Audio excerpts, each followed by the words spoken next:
আসন্না trust, সুন্নাতে উদ্ভাসিত জীবনের জন্য। আমরা বুঝি আমল করা সুন্নত, কিন্তু আমল করার সাথে তরক করাও কিন্তু সুন্নত। শুধু আমলই সুন্নত না, তরকও সুন্নত। একটা ভুল আমরা বুঝি, দেখেন ক্লিয়ার হয় কিনা। টুপি পরা কি? আমি যদি বলে না টুপি পরা সুন্নত না, রাসূলুল্লাহ সাল্লাল্লাহু আলাইহি ওয়াসাল্লাম যখন টুপি পরেছেন তখন পরা সুন্নত, আর যখন টুপি পরা বাদ দিয়েছেন তখন বাদ দেওয়া। তাহলে সুন্নত হলো রাসূলুল্লাহ সাল্লাল্লাহু আলাইহি ওয়াসাল্লামের হুবহু অনুকরণ করা, টুপি পরা না। একটা সত্য গল্প বলি। জিদ্দায় এয়ারপোর্টে হাজিরা বেরোচ্ছে। হাজিদের পণ্যে কি থাকে? এহরামের কাপড় থাকে, কারণ জিদ্দা এহরাম করে ঢুকতে হয়, আগেই এহরাম করে নিতে হয় মিকাত থেকে। সবাই জিদ্দা এয়ারপোর্ট থেকে বেরোচ্ছে। ঢাকার একজন হাজি, ব্যবসায়ী, বড়লোক মানুষ, নতুন ঈমান হয়েছে, হজে গেছেন, গায়ে এহরামের চাদর, পরনে এহরামের খোলা লুঙ্গি, মাথায় টুপি, চলে যাচ্ছে। একজন বলছে যে হাজি সাহেব টুপি খোলেন, আপনার তো দম দিতে হবে, তো টুপি মাথায় দিয়েছেন কেন? মাথায় টুপি আছে। হাজি সাহেব রেগে গেছেন। হাজি সাহেব বলছেন যে বলেন কি, আমি নিয়ত করেছি, এই হজে আসার সময় নিয়ত করেছি জীবনে নবীর সুন্নত আমি আর ছাড়বো না, এতে যত দম দিতে হয় দেব।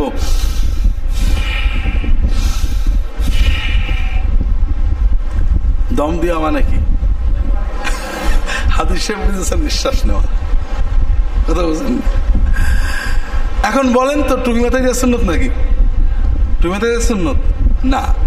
রাসূলুল্লাহ সাল্লাল্লাহু আলাইহি ওয়াসাল্লামের অনুকরণে টুপি মাথায় দেওয়া সুন্নত, অর্থাৎ যেখানে তিনি দিয়েছেন সেখানে দেওয়া সুন্নত, আর যেখানে দেননি সেখানে না দেওয়াটাই সুন্নত। এহরামের সময় তিনি টুপি মাথায় দেননি, কাজে ওখানে না দেওয়াই সুন্নত। প্রত্যেক ক্ষেত্রে আল্লাহ রসুল সাল্লাল্লাহু আলাইহি ওয়াসাল্লামের কাছে তিনজন সাহাবী আসেন, তার বাড়িতে স্ত্রীদের কাছে জিজ্ঞাসা করছেন যে রাসূলুল্লাহ সাল্লাল্লাহু আলাইহি ওয়াসাল্লাম বাড়িতে কেমন ইবাদত করেন। অর্থাৎ বাড়ি যখন থাকেন তখন নফল রোজা, নফল নামাজ, তাহাজ্জুদ, এগুলো তার বাইরে বোঝা যায় না, বাড়িতে বোঝা যায়। তখন তার বিবিরা বললেন যে এই করেন। কেমন বললেন? অন্য হাদিসে আসছে তিনি মাসে কয়েকদিন নফল রোজা রাখেন, বাকি রাখেন না। রাত্রে কয়েক ঘন্টা তাহাজ্জুদ পড়েন, বাকি ঘুমায় থাকেন। স্ত্রীদের সাথে সংসার করেন, বাড়িতে কাজকর্ম করেন, বউদের সাথে হাসি ফুর্তি আড্ডা করেন। তখন ওই সাহাবায়ে কেরাম বললেন যে এই আমলগুলো তো অল্প, রাত্রে 2 ঘন্টা তাহাজ্জুদ পড়া বেশি না 8 ঘন্টা বেশি? এখন যদি কেউ 2 ঘন্টা পড়ে তাহলে অল্প পড়লো, আর কেউ যদি 8 ঘন্টা পড়ে বেশি পড়লো। মাসে 3 দিন রোজা রাখা বেশি না 29-30 দিন রোজা রাখা বেশি? বউদের সাথে আড্ডা দেওয়া, ফুর্তি করা, ইয়ার্কি মারা তো সময় নষ্ট। যদি এর চেয়ে পুরো দিন রাত আল্লাহর ইবাদতে থাকতে পারেন তাহলে বেশি হলো না? ফাকান্নাহুম তাকাল্লুহা, ওই সাহাবায়ে কেরাম তারা বললেন যে এই ইবাদতগুলো তো কম, তবে নবীজির প্রতি কোনো ইহানত করলেন না। তারা বললেন যে রাসূলুল্লাহ সাল্লাল্লাহু আলাইহি ওয়াসাল্লাম তো অনেক বড়, তিনি তো মাসুম, তার তো কোনো গুনাহ নেই, তার তো ইবাদত লাগে না। লাগে নাকি? না, তার ইবাদত লাগে না, তার তো কিছুই নেই, গুনাহই নেই, আল্লাহর হাবিব, আল্লাহর খলিল, তিনি যেটুক করেন ওইটুকুই যথেষ্ট। আমরা গুনাহগার, কাজে আমাদের বেশি ইবাদত করতে হবে। শুধু নবীদের টুকু করলে আমাদের নাজাত হবে না, কারণ নবীজি তো মাসুম। আমরা আরেকটু বেশি করব। কেউ বললেন যে আমি সারা রাত তাহাজ্জুদ পড়ব আজীবন, কেউ বললেন যে আমি 12 মাস নফল রোজা রাখবো, হারাম দিন বাদে অবশ্যই। কেউ বললেন যে আমি বিয়ে শাদী করবো না, আমি আল্লাহর দিনে ইবাদত বন্দেগিতে কাটাবো। কেউ বললেন আমি বিছানায় শোবো না, মাটিতে শোবো আজীবন। কেউ বললেন আমি গোশত খাবো না, আমি সবসময় শাকসবজি খেয়ে কাটাবো। এই যে নিয়তগুলো তারা করছিলেন, কোনো খারাপ নিয়ত করেছেন? হ্যাঁ, সবই তো ভালো নিয়ত। চিনি বেশি দিলে বেশি মিষ্টি। 2 রাকাত তাহাজ্জুদ পড়লে, 2 ঘন্টা তাহাজ্জুদ পড়লে 2 ঘন্টা সওয়াব, 8 ঘন্টা পড়লে 8 ঘন্টা সওয়াব, 3টে রোজা রাখলে 3টে সওয়াব, আর 30টা রাখলে বেশি সওয়াব। গোশত খাওয়া কি ফরজ ওয়াজিব নাকি? কেউ গোশত খাবে না, শাকসবজি খাবে, দোষ আছে কোনো? তারা কিন্তু সবাই ভালো নিয়ত করেছেন, কিন্তু রাসূলুল্লাহ সাল্লাল্লাহু আলাইহি ওয়াসাল্লাম খবর শুনে খুব রাগ করলেন, খুবই রাগ করলেন। বলে যে শোনো, আমি তোমাদের ভিতরে আল্লাহর মারিফত আমার বেশি, আল্লাহর ভয় আমার বেশি, কিন্তু আমি রাত্রে কিছু সময় তাহাজ্জুদ পড়ি আর কিছু সময় ঘুমাই। মাসে কয়েকদিন নফল রোজা রাখি, কয়েকদিন রোজা রাখি না। আমি বিয়ে শাদী করি, বউদের সাথে ফুর্তি করি, সংসার করি। কাজেই আমার সুন্নত যে পছন্দ করবে না, সে আমার উম্মত না।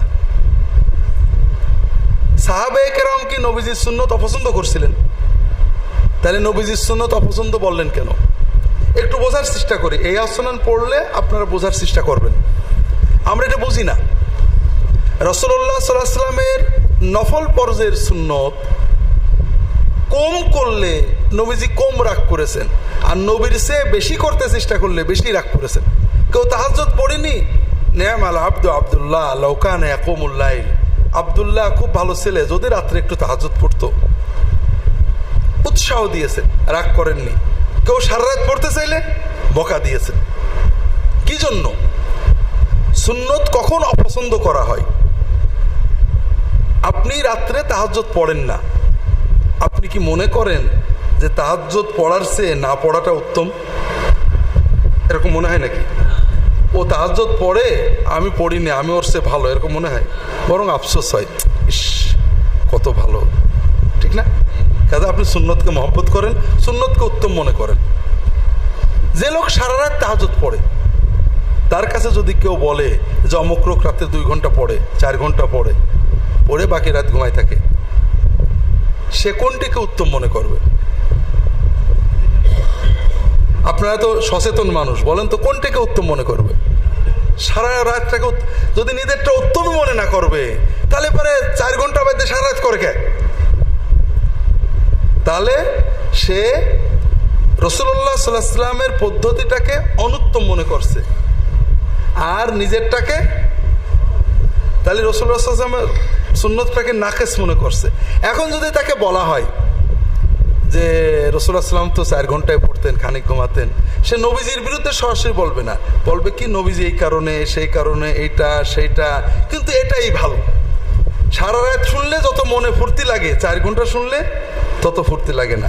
তার মানে তার অন্তরের ভিতরে সুন্নতের চেয়ে একটু বেশিটার টান বেশি। তাহলে সুন্নতের প্রতি একটা এহানত ভাব তার আসবেই আসবেই আসবে।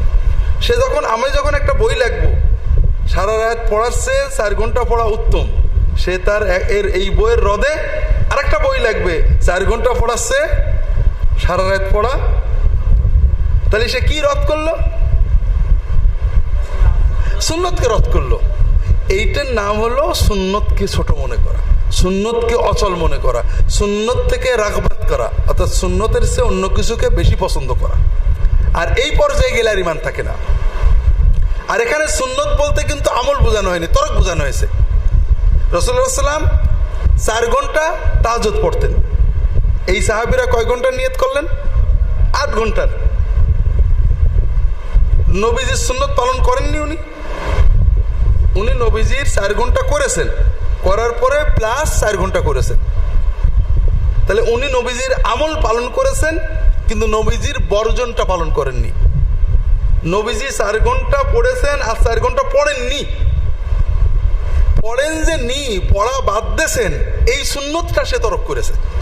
কথা বুঝতে পারেননি?